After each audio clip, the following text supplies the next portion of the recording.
Hello everyone, welcome back to the Harsha DSC classes. ఈరోజు మనం ఈ వీడియోలో వచ్చేసి మ్యాథ్స్కి సంబంధించినటువంటి బిట్స్ అయితే చూద్దామండి.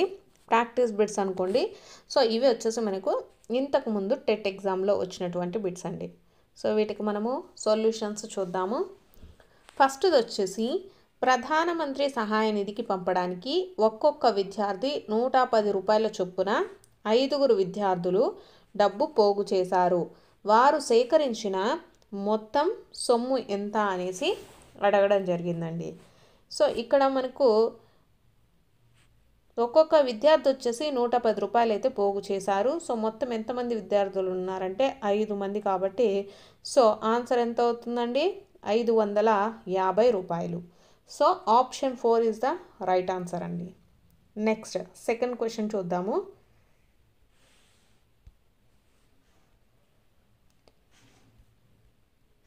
1 బిలియన్ విలువ ఎంత అనేసి ఇచ్చారండి.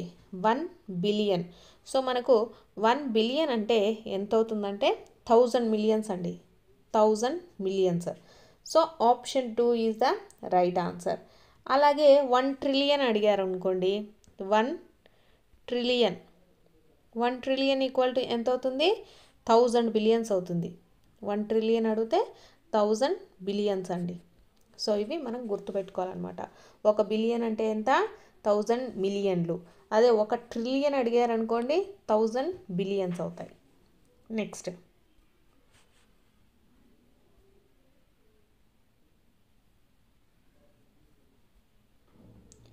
నెక్స్ట్ క్వశ్చన్ వచ్చేసి ఒక 2 అంకెల సంఖ్యలోని ఒక అంకె మరొక అంకెకు 3 రెట్లు. ఈ 2 అంకెల సంఖ్యలోని అంకెలను తారుమారు చేయగా వచ్చే సంఖ్యను ఆ సంఖ్యకు కలిపితే 88 వస్తుంది.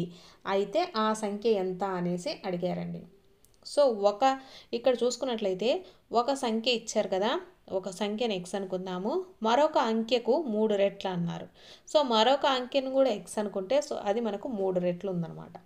సో ఇక్కడ చూసుకున్నట్లయితే ఫస్ట్ది వీళ్ళు చెప్పినటువంటి ఒక 2 అంకెల సంఖ్యలోని ఒక అంకెకు మరొక అంకెకు 3 రెట్లు అయితే అంటే 10(3x + x) అనేది మనకు ఒక ఈక్వేషన్ అవుతుంది. నెక్స్ట్ది ఈ 2 అంకెల సంఖ్యలోని అంకెలను తారుమారు చేయగా వచ్చే సంఖ్యను అంటే మనకు ఏమవుతుందండి? 10(x + 3x) అవుతుంది. ఇది మనకు రెండో స్టేట్మెంట్ అవుతుంది. సో ఈ 2 స్టేట్మెంట్లలో ఆ సంఖ్యకు కలిపితే 88 వస్తుంది అనేసి వచ్చారు. సో ఈ రెండుటిని కలిపితే అంటే 10(3x + x) + 10(x + 3x) equal to ఎంత? 88 వస్తుంది అన్నారు. సో ఇక్కడ చూసుకున్నట్లయితే మనకు ఫస్ట్ది వచ్చేసి మనకు ఏంటండి? 10(3x + x) అనేది ఫస్ట్ స్టేట్మెంట్. సెకండ్ స్టేట్మెంట్ ఏంది? మనం తారుమారు చేస్తున్నాం కాబట్టి 10(x + 3x) ఈ 3x అనేది రెండో స్టేట్మెంట్ అవుతుంది. ఈ రెండింటిని యాడ్ చేస్తే అంటే ఇక్కడ మనకు 10 × 3x అంటే 30x + x + 10x + 3x equal to 88 అనేసి ఇచ్చారండి. 88. సో దీన్ని మనము సాల్వ్ చేసినట్లయితే x ఈక్వల్ టు ఎంత వస్తుందంటే మనకు 2 వస్తుందన్నమాట. సో ఒక సంఖ్య మనము x అనుకున్నామండి. సో ఒక సంఖ్య x అనుకున్నాం కాబట్టి 2 అవుతుంది. ఇంకొక సంఖ్య 3x కాబట్టి ఇక్కడ 2 × 3 × 2 ఎంత అవుతుందండి? 6 అవుతుంది. కాబట్టి అయితే ఆ సంఖ్య ఏమవుతుంది మనకు? 26 అవుతుంది. So option 1 is the right answer. Next bit చూద్దాము. సో మీరు పేపర్ తీసుకొని స్టెప్ బై స్టెప్ చేసుకోండి, మీకైతే ఆన్సర్ అయితే వస్తుందండి. రానప్పుడు ఒకసారి రివైజ్ అయితే చేసుకోండి. నెక్స్ట్ ఇక్కడ మనకు ఒకటి ఇచ్చారండి, దీన్ని సాల్వ్ అయితే చేయాలన్నమాట. ఇచ్చినటువంటి సమీకరణంలో మనకు ఇచ్చినటువంటి దాన్ని రాసుకుందామండి. 15y - 15 4s వచ్చేసి 60 - 2y - 2 9 వచ్చేసి 18 + 5y + 5 6 30 ఈక్వల్ టు 0 అనేసి ఇచ్చారండి. సో దీన్ని మొత్తం మనం చేసినట్లయితే మనకు 18y ఈక్వల్ టు ఇక్కడ 60 - 48 వస్తుందండి. సో y ఈక్వల్ ఎంత వస్తుందండి 60 మైనస్ 48 అంటే 12/18. సో ఇక్కడ 12/18 అంటే మనకు వచ్చేసి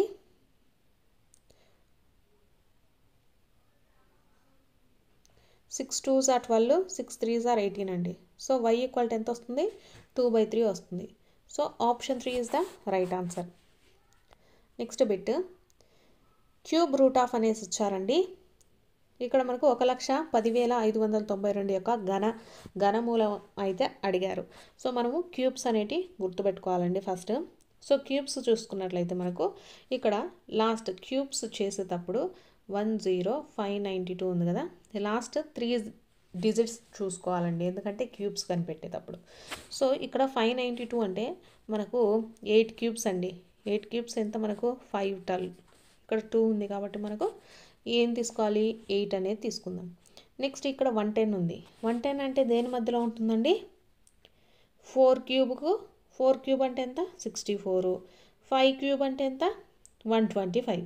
సో ఈ రెండింటికి మధ్యలో ఉంటుంది. అంటే మనకు ఎయిదర్ 48 కానీ ఆర్ 58 కానీ ఆన్సర్ అయితే వస్తుందండి. సో ఇలా మనం ఈజీగా ఫైండ్ అవుట్ చేయొచ్చు అనమాట. ఇక్కడ 592లో 2 లాస్ట్ డిజిట్ ఎంత ఉంది 2 ఉంది. సో మనకు 2 అనేది దేంట్లో వస్తుందండి 8 క్యూబ్స్లో వస్తుంది కాబట్టి 8 రాసేసుకున్నాము. ఇక్కడ 110 అనేది మనకు 4 క్యూబ్స్కి 5 క్యూబ్స్కి మధ్యలో ఉంటుంది 110. సో కాబట్టి అయితే మనకు 48 అన్న అవ్వాలి 58 అన్న కావాలి. సో దీన్ని మనం మల్టిప్లై చేసుకుంటే ఈజీగా ఆన్సర్ అయితే వస్తుందండి. సో కరెక్ట్ ఆన్సర్ ఏంటండి 48 అండి. So option 2 is the right answer. Next ఒక పశువుల పాకలో 200 గేదెలు ఉన్నాయి, అలాగే 250 ఆవులు అయితే ఉన్నాయన్నమాట. అయితే గేదెల మరియు ఆవుల నిష్పత్తి అడిగారు. సో దీన్ని మనము క్రాస్ చేస్తే ఎంత అవుతుందండి. సో ఇక్కడ 5 4s are 5 5s are, so 4:5. So option 3 is the right answer. Next question వచ్చేసి 7/8ని శాతంగా మార్చిన అనేసి ఇచ్చారు. సో 7/8ని వచ్చేసి శాతంగా మార్చిన అంటే ఇంటూ 100 రాసుకోవాలండి. సో మనకి ఎంత అవుతుంది 700/8. సో 8తో మనకు ఎన్నిసార్లు పోతుందండి 8 8 64. సో మళ్ళీ మనకు ఎంత వస్తుందండి 6. సో 60 అంటే 8 ఏళ్ళు 56. సో 4 ఉంటుంది. So 8 5s are 40. సో 87.5 అంటే 87.5% అండి. 0.5 అంటే ఎంత 1/2 కదా. సో 87.5%. సో ఎక్కడ ఉందండి option 4 is the right answer. Next ఒక దుకాణంలో ఒక గౌను ఖరీదు వచ్చేసి 750 రూపాయలు ఇచ్చారు. దానిపై 10% అమ్మకపు పన్ను విధించిన చెల్లించవలసినటువంటి బిల్లు ఎంత అనేసి ఇచ్చారు. సో ఇక్కడ చూసుకున్నట్లయితే మనకు ఫస్ట్ 100% తీసుకుందామండి. 100% అయితే మనకు ఎంత అండి 750 రూపీస్ అవుతుంది. సో 10% ఇంకా ఎక్స్ట్రా అడుగుతున్నారు అంటే మనం 110% పే చేయాలి అని. సో ఇప్పుడు ఎక్కువ బై తక్కువ ఫార్ములా వేసుకుందామండి. ఎక్కువ అంటే 110/100 ఇంటూ 750. సో ఈ 0 క్యాన్సిల్, ఈ 0 క్యాన్సిల్ అండి. సో 11 ఇంటూ 75 అండి. సో ఎంత వస్తుందండి ఆన్సర్ మనకు 825 వస్తుంది. 825 మనకి ఇక్కడ ఫస్ట్ గౌను ఖరీదు 100% అనుకుందామండి. సో 750. నెక్స్ట్ 10% అమ్మకపు పన్ను విధించడం అయితే జరిగింది. సో కాబట్టి మనం 110% ఇవ్వాలి. సో 110% దీన్ని మనము ఎక్కువ బై తక్కువ ఫార్ములా వేసుకొని చేస్తే మనకి ఎంత వస్తుందండి ఆన్సర్ 825 వస్తుంది. So option 3 is the right answer. Next bit ఒక నగర జనాభా వచ్చేసి 25,000 అంట. సో 25,000 నుంచి 24,500కు తగ్గింది. అయినా తగ్గుదల శాతం ఎంత అనేసి అడిగారండి. తగ్గుదల శాతాన్ని కనుక్కోవాలి. సో మనకు నగర జనాభా 25,000 కాబట్టి ఫస్ట్ దీన్ని 100%గా రాసుకుందాం. 100% ఈక్వల్ టు మనకు 25,000. సో దీంట్లో మనకు 1% తీసుకుందామండి. 1% అంటే ఎంత 250. సో 2% అంటే ఎంత 500 అండి. సో ఇక్కడ మనకు ఎంత తగ్గిందండి 25,000కి 24,500కి ఎంత తగ్గింది మనకు 500 మాత్రమే తగ్గింది. సో 500 అంటే మనకు ఎంత పర్సెంటు? 2%.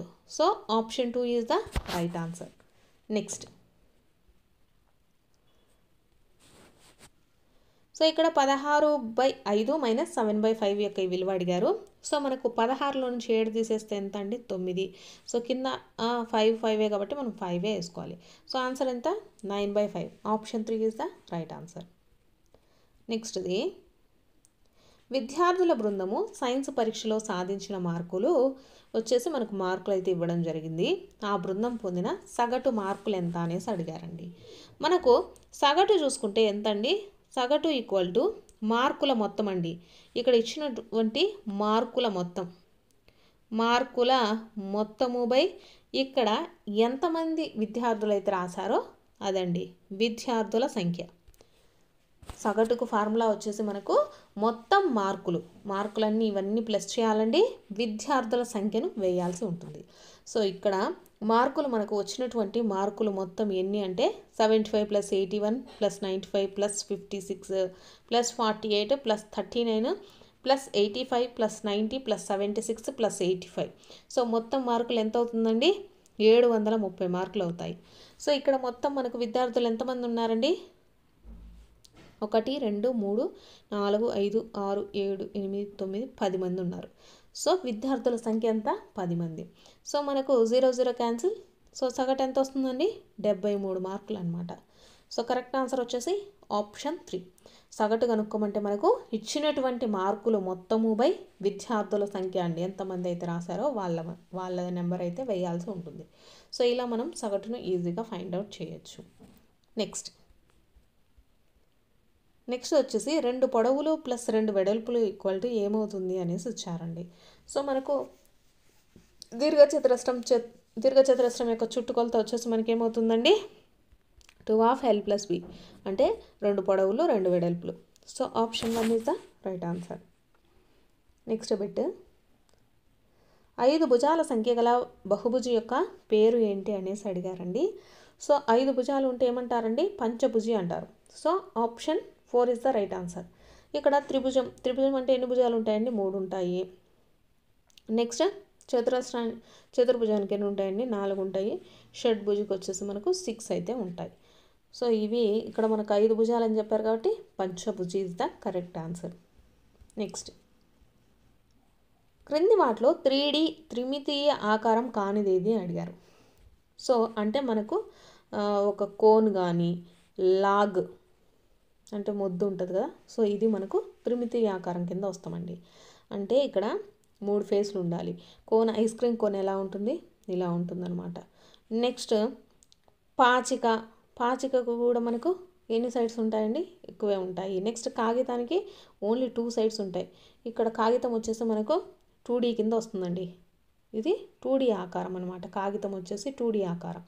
ఇక్కడ చెక్క ముద్దు ఇవన్నీ కూడా త్రిమితీయ ఆకారాల కిందకు వస్తాయి. కానీ ఇది అడిగారు కాబట్టి ఏంటిదండి? కాగితం 2D కింద వస్తుంది. నెక్స్ట్, క్రింది కోణాలలో పూరక కోణాల జత ఏది అనేసి అడిగారండి. సో పూరక కోణాలు అంటే 2 యాంగిల్స్ ఎంత ఉండాలంటే 90 degrees ఉండాలండి. 2 యాంగిల్స్ కలిపితే ఎంత ఉండాలి? 90 degrees ఉండాలి. సో ఇక్కడ ఇచ్చినటువంటి ఆప్షన్స్లో ఏ 2 కోణాలైనా సరే కలిపితే 90 degrees వస్తే అదే మనకు పూరక కోణాలు అవుతాయండి. సో ఇక్కడ ఇచ్చిన వాటిల్లో ఫస్ట్ చూసుకున్నట్లయితే మనకి ఎంత అండి? ఇక్కడ 98 degrees వస్తుందండి. ఇది కాదు. నెక్స్ట్ 35 degrees ప్లస్ 55 ఎంత అవుతుందండి? 90 degrees అవుతుంది. నెక్స్ట్ ఇది వచ్చేసి మనకు 110 degrees అవుతుంది. ఇది వచ్చేసి 100 degrees అవుతుంది. సో మనకు ఏ 2 కోణాలండి దీంట్లో? 35 degrees, 55 degrees వచ్చేసి మనకు 90 degrees అవుతుంది. పూరక కోణాల జత అంటే మనకు 90 degrees కంపల్సరీగా ఉండాలి. So option 2 is the right answer. నెక్స్ట్ది, సమగణం యొక్క ఘనపరిమాణం యొక్క సూత్రం ఏది అనేసి ఇచ్చారండి. మనకు సమగణం అంటే ఎలా ఉంటుందండి? సో సమగణం అనేది మనకు ఇలా ఉంటుందన్నమాట.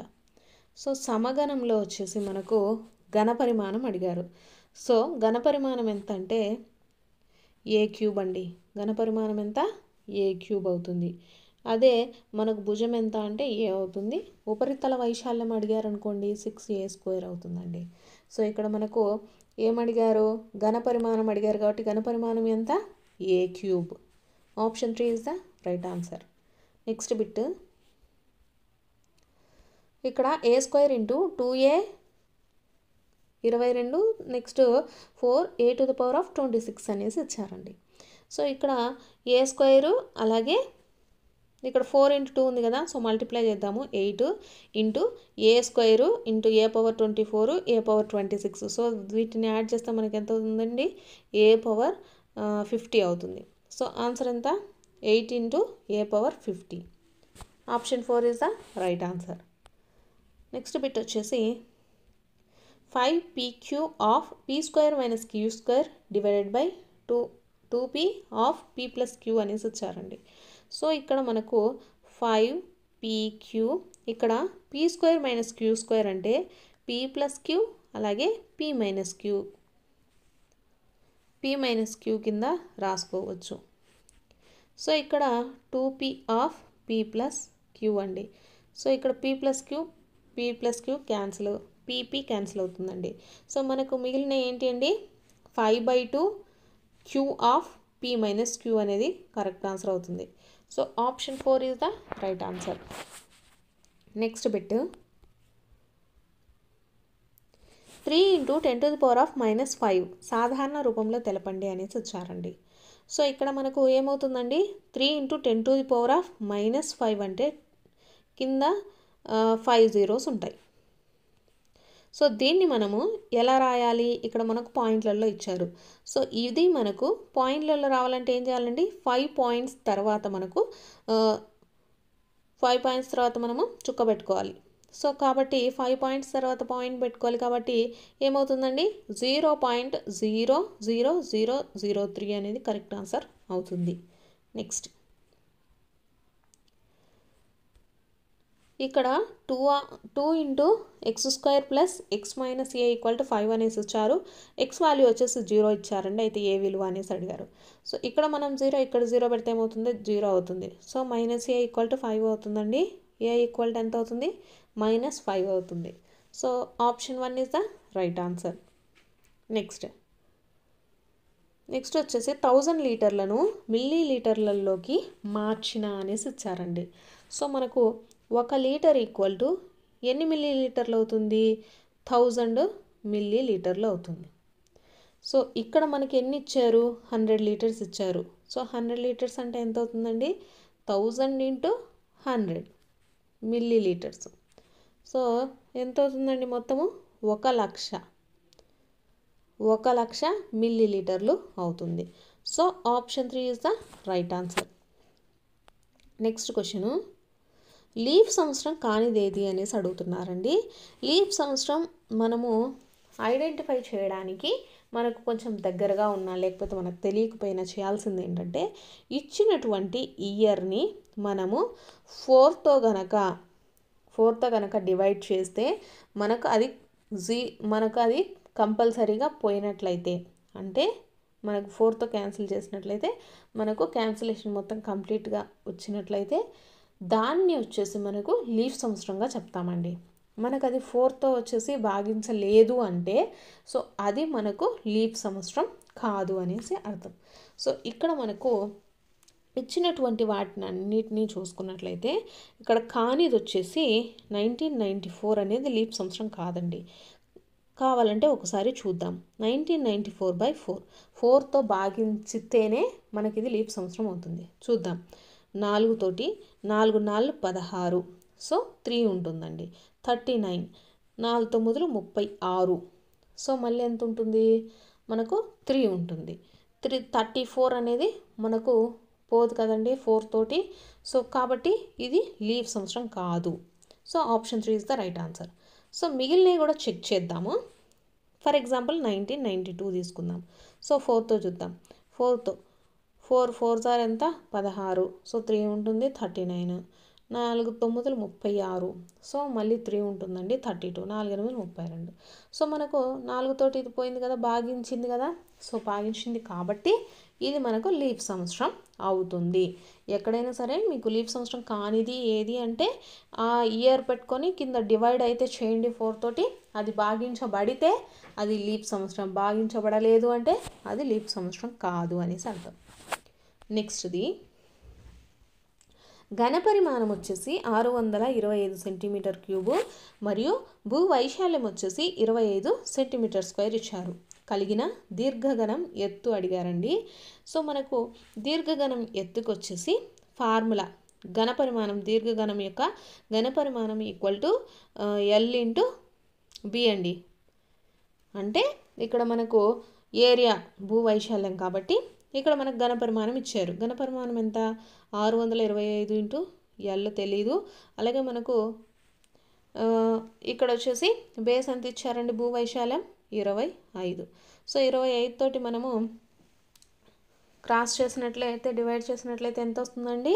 25 sir 25 25 sir 625. So L equal to ఎంత అండి? 25. సో కరెక్ట్ ఆన్సర్ వచ్చేసి 25 సెంటీమీటర్లు అండి. Option 3 is the right answer. నెక్స్ట్ది 28 సెంటీమీటర్ల వ్యాసం గల వృత్తం యొక్క వైశాల్యం అడిగారండి. సో మనకు వృత్త వైశాల్యానికి ఫార్ములా ఏంటండి? Pi r square.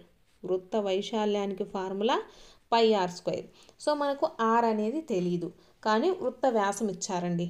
వృత్త వ్యాసానికి చూసుకున్నట్లయితే వృత్త వ్యాసము ఎంత అవుతుందండి? 2r. ఎంత ఇచ్చారు? 28 ఇచ్చారు. సో ఇక్కడ మనకు 2r equal to 28. r equal to ఎంత అవుతుందండి? 14 అవుతుంది. రేడియస్ ఎంత? 14.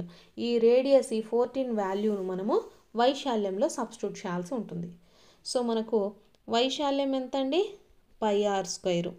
సో మనకు ఆర్ ఎంత వచ్చింది? పై అంటే ఎంత? 22/7 ఇంటూ ఆర్ ఎంత వచ్చిందండి? 14 వచ్చింది. So 14 into 14, 7 2 14. సో 22 2 ఎంత? 44 ఇంటూ 14. సో దీన్ని మల్టిప్లై చేస్తే మనకు ఆన్సర్ ఎంత వస్తుందండి? 616 వస్తుందండి. సో వృత్తం మీ యొక్క వైశాల్యం ఎంత? 616 చదరపు సెంటీమీటర్లు. So option 1 is the right answer. So ఇలా మనము ఇవే అండి మ్యాథ్స్కి సంబంధించినటువంటి ప్రాక్టీస్ బిట్స్. మీకు కనుక వీడియో నచ్చినట్లయితే తప్పకుండా లైక్ చేసి సబ్స్క్రైబ్ అయితే చేసుకోండి.